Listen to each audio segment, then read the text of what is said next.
Good afternoon, everyone. Welcome to Finance and Corporate Services Committee. Apologies for being a little late. Our caucus session ran a tiny bit long, so we will get right into it. Could I get a mover for the consent items? Moved by Councillor Singh. I would only note that item number 3, it lay left off the City of Cambridge. The City of Cambridge should be added on there. So those in favor of the consent items? Sorry, Councillor Gazzola. I have a question on item number 3. A question, item number 3. Okay, so as per our new rules, that would require a majority vote of council to discuss that. So those in favor of bringing item number 3 out of consent? And that carries. Okay, Councillor Gazzola. Yeah, before we pass item number 3, I would like to see, there was a time not that many years ago when that we would deal with this as a separate issue at budget meetings, at which point we would have financial statements of the operation. And before we make this decision, I would like to know if it's possible to get financial statements for the last 2 or 3 years concerning this operation. And my second question on it is, does it operate on a calendar or fiscal year? And the other, we're being asked to approve an agreement. What is the date of that agreement?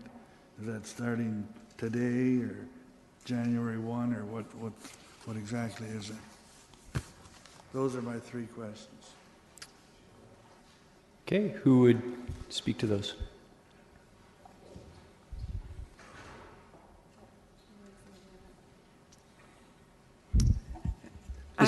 I'm Chris Farrell, and I'm the manager of the Waterloo Region Small Business Centre. So the centre operates on a calendar year. We do have financial statements available for you, and the agreement would take in effect, it would be in effect immediately, as soon as the agreement is signed.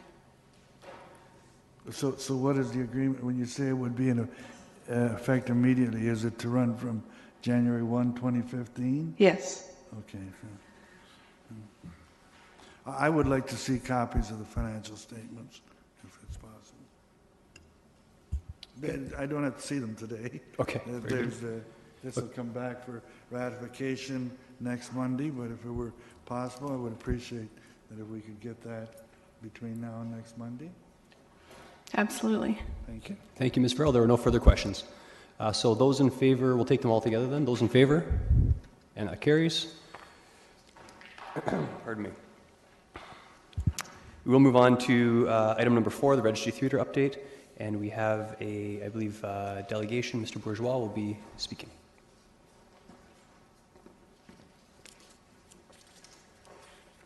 Thank you, Councillor. Also with me are Lawrence McNaught, who is our Programming Director, and Sam Varniak, the General Manager. First off, let me just say that the titles that we give are a reflection of the poor pay that we pay them. So we figured we'd upscale the titles in order to compensate for lack of compensation. JM Drama has operated the Registry Theatre for the past 15 years pursuant to a management agreement and a leasing agreement that was entered into in 1999. The term is up at November of this year, although there are 2 3-year renewals pending at the option of JM Drama. JM Drama was responsible for the cost of the renovations in 2000 and has invested tens of thousands of dollars more since then into the building and its equipment. The Registry Theatre is operating really at peak capacity and probably in excess of peak capacity for a building of its nature. It's the least expensive venue in the area for both professional and recreational theatre and music. JM Drama is at capacity in terms of financial resources that we can reasonably raise to operate the premise, and also in human resources. Although our budgets for the last 2 years and going into this year have been more than $250,000, that's a year, all of which is monies that we collect. There is no money from the City of Kitchener towards that. All of that is raised by revenue from us, but the core budget is really about $250,000 a year. We are as well debt-free, and have prudent but small reserves. Those reserves are used for development purposes and a variety of other purposes. Programming, and just to give you a sense of the programming, I do have our season brochure for you.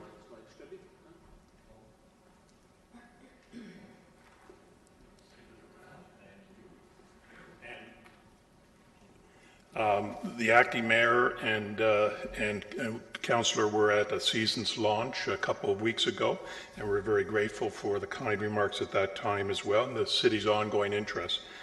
We think the programming is a very vital part of the city and the region, but also we have a number of objectives with it. One is to provide the facility for community use, and that's about 40% of the available time. But we also raise funds through the At the Registry series, the various series that we have in place, and those funds are used to pay obviously the artists and the operating costs, etc., but they also go to reduce the rental fee that we would be charging other people. And the city is certainly familiar with that issue of using certain types of concerts and productions in order to subsidize others, because that was really the discussion in part over Centre in the Square. And the basic economics are the same for us as it is for the Centre. So our series presentations are about 36% of the available time. And there's about 24% that really is not used, but that's like Christmas Day and July 17th and those sorts of times. And also a 2-week period for maintenance. The other objective is research and development. And so we believe very strongly that research and development in the arts is a critical component of the Registry Theatre. And so on certain projects, we will lose money. We know we will lose money, but the purpose is either to help build the audience or build the interest from a recreational point of view, or build the art form itself, whether it's dance or initially jazz. Jazz, we initially lost money. We built the audience, though, and the jazz room has been able to benefit from that in the long run. We also do programming based upon collaboration, working with other organizations to try and find a consensual approach to moving forward. However, JM Drama will need to make a number of decisions in the near future. One is on the next 3-year option. HST registration. I mentioned the $250,000. We're now into year 3 of being in excess of $250,000, which poses some problems for us. We also have to consider succession planning, and as a group, we need to consider whether to go back to being a recreational group as opposed to a more professional. And that is part of the reasons for the suggestion for a strategic refresh. We'd like to work with the city and its staff in order to determine how best to move forward with the building and with other types of buildings of that nature that exist in the city. Thank you very much for your attention, and I am available to answer any questions, as are my colleagues. Thank you kindly. There are a number of questions, beginning with Councillor Galloway-Seelock. Yeah, thanks, Don, for coming in and for your presentation and all the work that you do and your colleagues do as well. My question, maybe you can answer it, and then maybe there's the question there for staff as well. Really, when I read the recommendation and I read the report, I really didn't understand what you're asking from the city. When I read to explore the feasibility of key aspects of the registry, what is that? What are you really asking for from the city with regards to your strategic plan? Like, I understand that's where you're moving forward with. I think there's a number of things that need to be done, one of which is the facility now is at capacity, physically and otherwise. So we have invested $5,000 in getting a rendering of what a small addition on the footprint would look like. We don't have firm costs on that, but that's something we felt that the investment of $5,000 to get was a prudent investment. And as a result, we have an idea of how much of an addition could be put on. Should we go the next step and figure out whether or not the city's interest, because it's not our building, it's your building. And as a result of that, would that be a good investment? We think it potentially would be, but we have to counter that with, what about the studio? What's going to be the relationship between Centre in the Square and the Registry Theatre and the studio? We know that there needs to be investments in facilities in order to achieve the strategic plans that the city has. In order to do that, where is the best place to put those investments? If we say that the Registry Theatre is a spot to put those investments, should the Registry Theatre focus on music as opposed to theatre itself? Because if that's the case, then the investment will be a little bit different. Should the studio then focus on live theatre? I'm not saying it should. It's just that those type of questions, if you look at the assets that, if we look at the assets that any of us have, whether as a municipality or as a family or as an organization, you look at them and say, what is the optimal use of this asset? What do I have to do to make it optimal use as opposed to another? So that's part of it. The other aspect is the governance. JM Drama is a small organization. And we think we've been successful with this, but if we start down certain paths from a strategic refresh, what is the best governance structure for the operations of the theatre? Is it to continue with JM Drama doing it? In which case we're willing to do it, but maybe that's not the best strategic choice. And so the idea is to have a strategic look at these things and say, what's the best use of that facility? Well, how does it fit in with the other facilities, either owned by the city or over which the city has some influence through funding or through planning or other reasons? What's the best governance structure for all of those things? So, for example, do we need general managers in each of these facilities, or is it possible to have a single general manager? Do we need booking systems for each of these facilities, or is it possible to have a centralized booking system? So those are some of the questions that we think we need to answer. And why now? For a couple of reasons. One, we have to make a decision on HST registration. If we register, all of the fees go up 13%. If we don't register, at some point we're going to get in trouble with Canada Revenue Agency, and we prefer not to do that. So that's one of the issues. And on the renewal of the option, now, council or through the process has agreed that we don't have to give notice that we're going to renew the option until some of this works its way through, but we do have to make that decision as well. And that then also is, maybe we go back to being just a recreational theatre group. Again, not saying we should, we need to ask these questions. Right, so just one quick question then. As you go through this, you're looking for staff to sit on or really be involved in your strategic Correct. plan, and then as those decisions kind of pan themselves out, or where you think we should go, or staff incorporated think you should go, then the stuff would come back to council for ultimate decisions. Is that kind of your vision? That's the approach. Okay. One of the things with this as well is the building is, the HVAC system is now 15 years. It's working. But should a building audit, we think a building audit should be done, or assessment on the building should be done in order to determine if HVAC system has to be changed, when should it be staged? I mean, this is all part of planning. It's your building, so we can't do anything with it without your approval. We also see us as a role in the strategic objectives of the municipality and residents, but again, that's to advise you. Okay. I'd be prepared to move this at the appropriate time. Thank you. Councillor Ioannidis? Yes, through you, Chair Davey, and I want to thank Don and Lawrence and Sam for all the great work that you guys do. I just have a couple questions, and one of the questions is, what's the time frame of this refresh that you're looking at?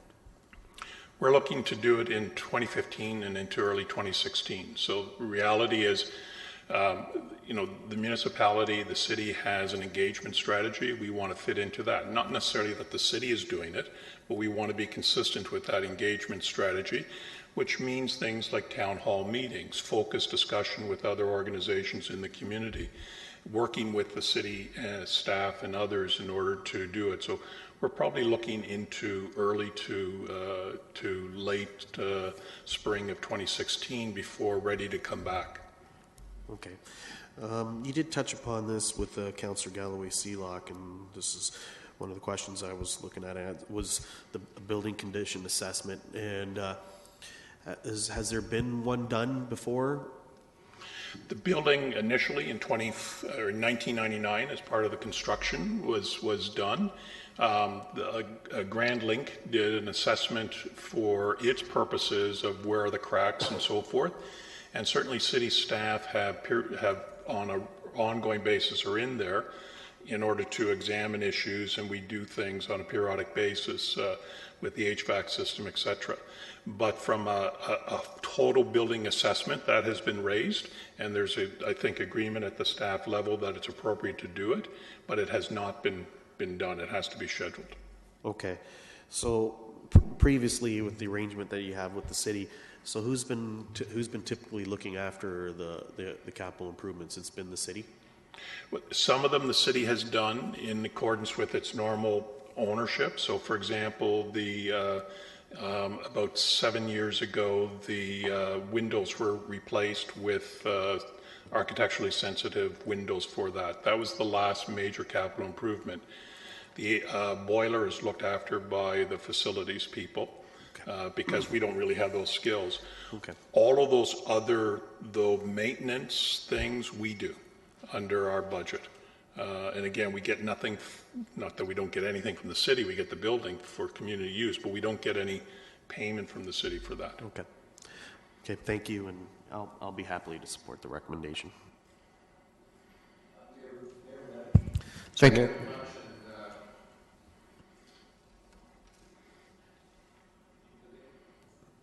Thanks.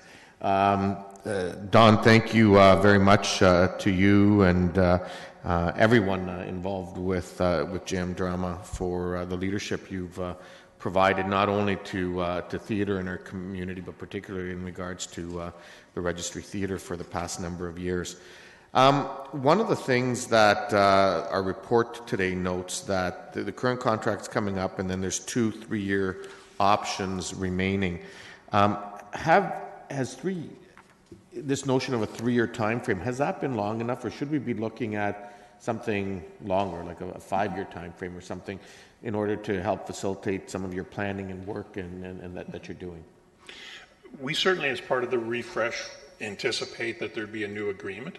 So the agreement that was entered into in 1999-2000, took effect in 2000, was 21 years because that's sort of the norm of a maximum of 21 years for land use planning purposes and for land titles purposes. And it was broken into 3 5-year, which we're now coming to an end. And then the last 6 years was split into 2 3-year. I anticipate that if we all agree that Jam Drama should continue, or another organization, that it would be a longer term arrangement than just another 6 years. And I do agree that you have to look at these things in 5-year time frames as opposed to just 2 or 3-year time frames. Okay, and on that, a number of my other questions have been answered, but just specifically building on that last one, does those longer time frames help you in terms of any interior capital work or going after funding either from the province or from foundations and so on? When you do have a longer rental arrangement? Very much so. The renovations in 1999, 2000, and early 2001 were a total of close to $570,000, including some capital that we contributed at that time. But I think it was about $400,000 in renovation costs. Our ability to get grants was dependent upon us having a lease agreement for 21 years, right, which was really, you amortize the capital improvement over that time period. So I think if there was going to be a substantial capital build, we would need to have a longer term on it in order to be accessible for grants. One of the reasons, by the way, that we invested the $5,000 in getting a basic design done is no matter who gets elected federally, the signals were that they want to give money out for infrastructure, and we wanted to be as close as possible to infrastructure ready, or shovel ready, as we reasonably could be, should there be grants available.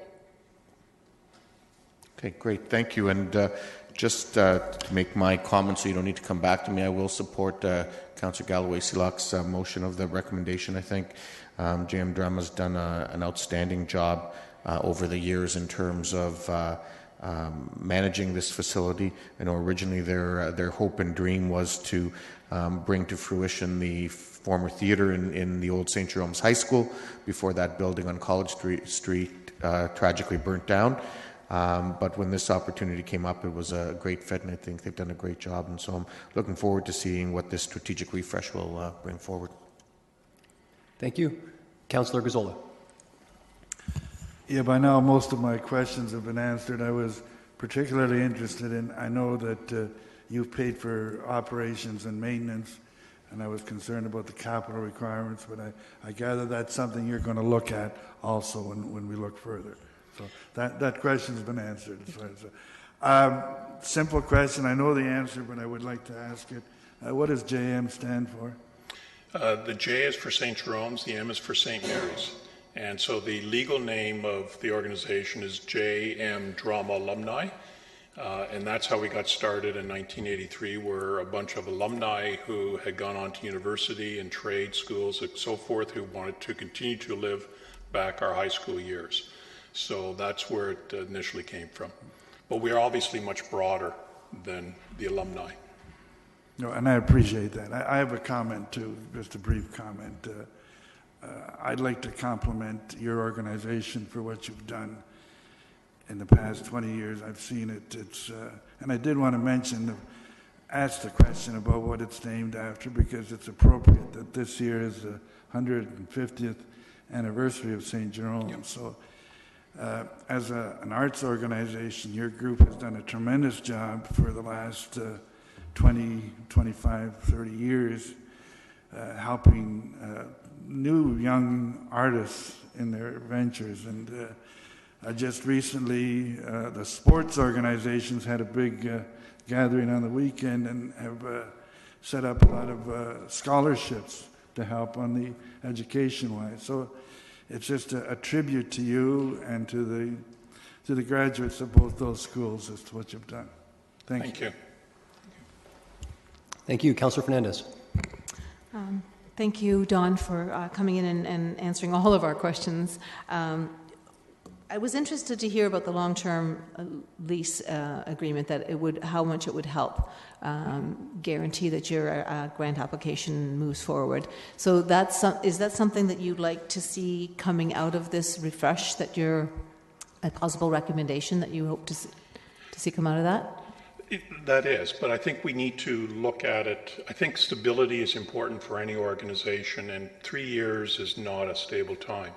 But as part of that, we also need to look at what the proper governance structure, because it may be that we all come, and I don't think this is what's going to happen, but we need to be open to, Don, thank you very much, James Rahm, have done a good job, but to get to the next level, we need to have someone else do that. That organization needs to have that 21-year. So whether it's JM Drama or somebody else doing this, that stability, that long-term is essential. Again, I'm not trying to signal we want to get out, just the opposite, we want to remain in, but that's the purpose of the strategic refresh. And that would be my concern, because I think that once out of the hands of the group that has been doing such an amazing job, your group has the passion, have done some really, and I've attended a number of your performances. The commitment to theater excellence at the level that you're bringing it is outstanding, and just seeing that in the community with the response, how quickly you fill those seats. So I guess what I'm trying to get at is the present format working for JM Drama, notwithstanding that the stability of a longer lease would really help. I think it's working for us. I mean, as a group, we're interested. But, Councillor Gazzola noted the length of time. I'm going to be 60 this year. We as an organization have to start to look to what is the succession planning for this, and that's an essential part of it. We think very passionately, every member of JM Drama, that the Registry Theatre needs to continue. We want to be the ones that continue it and to take it to the next level. But at the same time, we have to also look at a planned succession within the organization, and then to make sure that there is ongoing stability. There are also a number of organizations. I think from a strategic refresh, we look at those and say, is there a way of having greater collaboration amongst those organizations? Is there a way to bring some facilities into common management structures in order to raise the level? I mean, I mentioned we pay badly, our employees. Well, one way to pay better is to bring a mass together in order to do that. I mean, those are all part of what we think a strategic refresh would look like. Okay, so you've actually answered my next question, so thank you. Thank you. Councillor Schneider. Thank you, Chair Davey. Thank you so much for coming in and speaking in front of Council. I had the benefit of hearing your presentation at our Arts and Culture Advisory Committee, and I just would love for you to share when you were doing the study on the expansion and some of the reasons for that. I wonder if you could give the example of the storage of the grand piano so Council can understand just some of the challenges that you have, that you face. We have a grand piano that was worth $30,000, but right now, because the door from where it is stored in one of the rooms is just a normal sized door, we have to store the grand piano on its side. So this way as opposed to this way, which is okay, but my fear is that when we bring the grand piano out, we then have to have Alan Hoke and a couple of other beefy guys to turn the grand piano on the way it's supposed to, and then one person being underneath holding the grand piano up as the legs are being put under. And at some point we know that grand piano is going to fall down, and when it falls without a leg being properly in there, that's $30,000 lost, because once that soundboard is broken, it's a nice piece of attractive wood. That's about it. And that's an example. One of the reasons for the addition is so that we can store the grand piano properly and then just roll it in and roll it out from the addition. And so those are some of the practical things that we encounter. Now, do we build an addition just for the grand piano? No. It's part of a broader scope, but certainly from Alan Hoke's primary reason for the addition is so that he doesn't injure himself and that the grand piano doesn't fall down.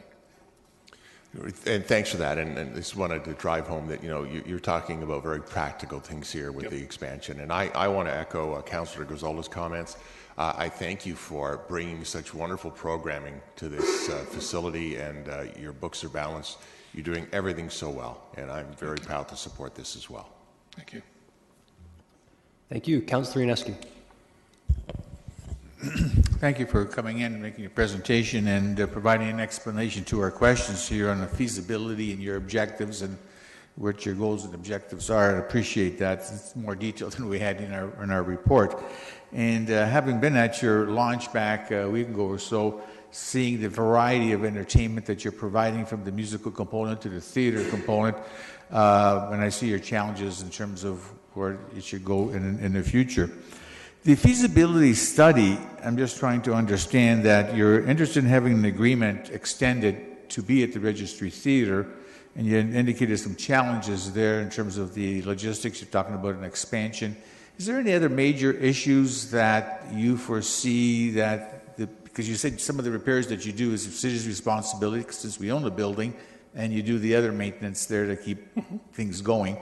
Do you see any major issues coming up that cause you any concern, or would that be addressed in the feasibility study? I think it would all be addressed during that feasibility or the strategic refresh. So the building assessment would be done as part of that, so we know when should the HVAC system be replaced. It's 15 years old now because it was part of the renovations in 1999, 2000, 2001. Those type of things are ones that would be caught as part of that discussion.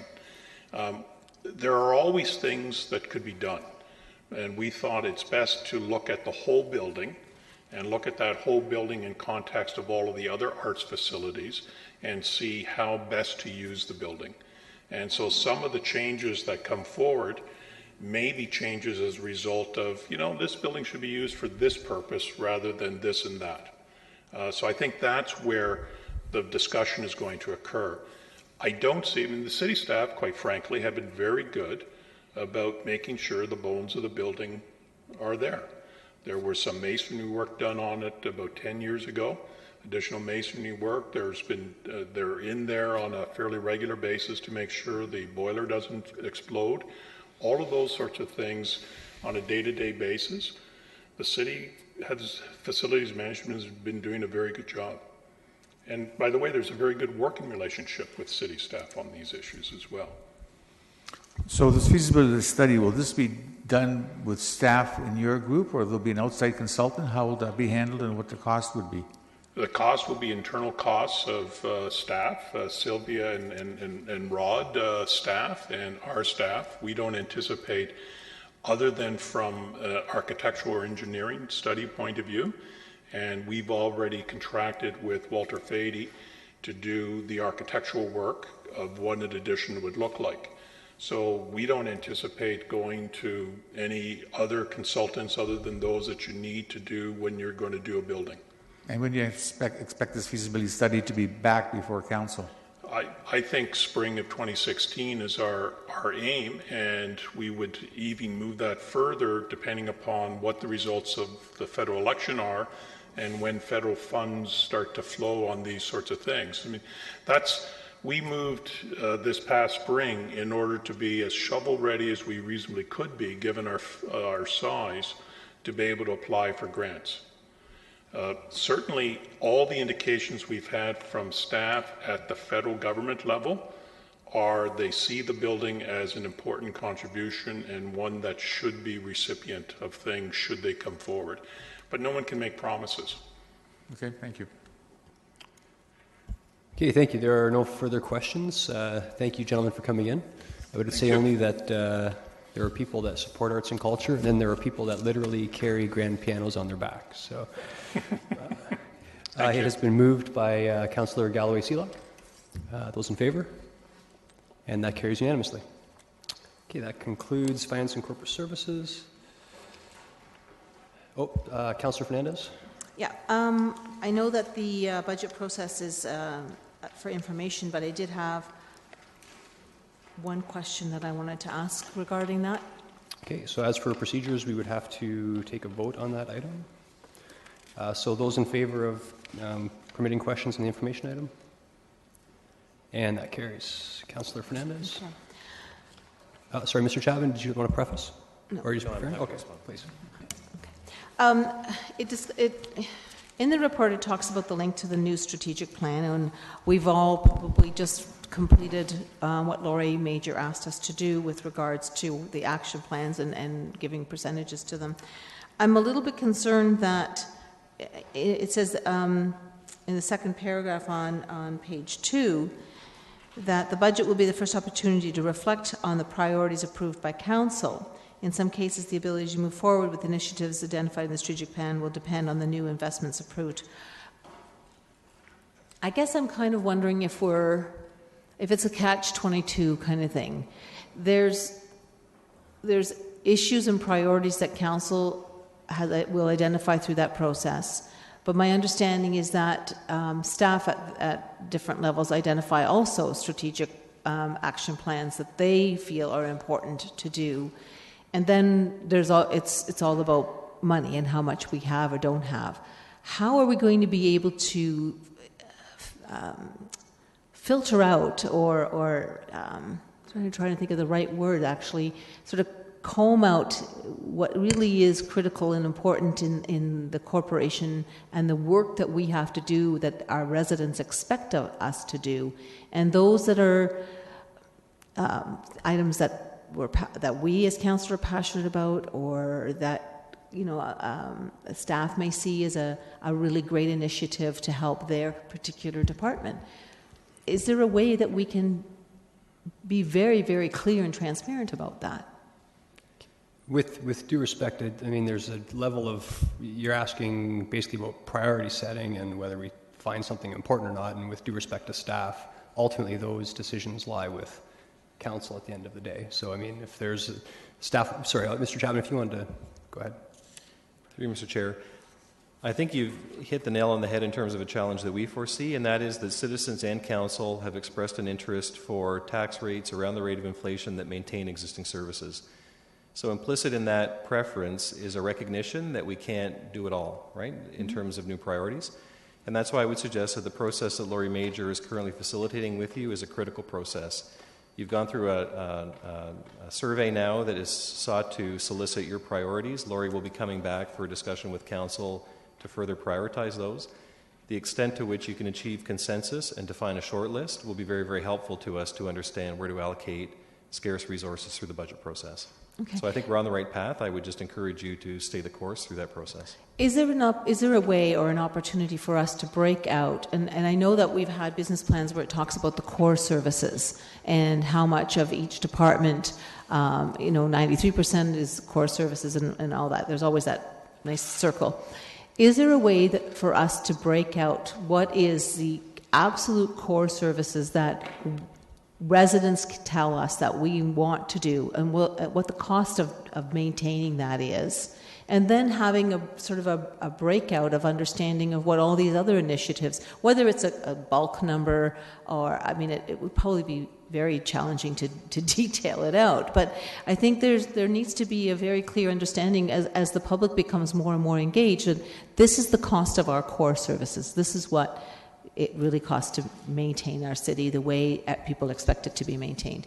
This is the cost of this. I don't want to use the word wish list because sometimes these wish lists are come out of the concerns that residents have brought to us.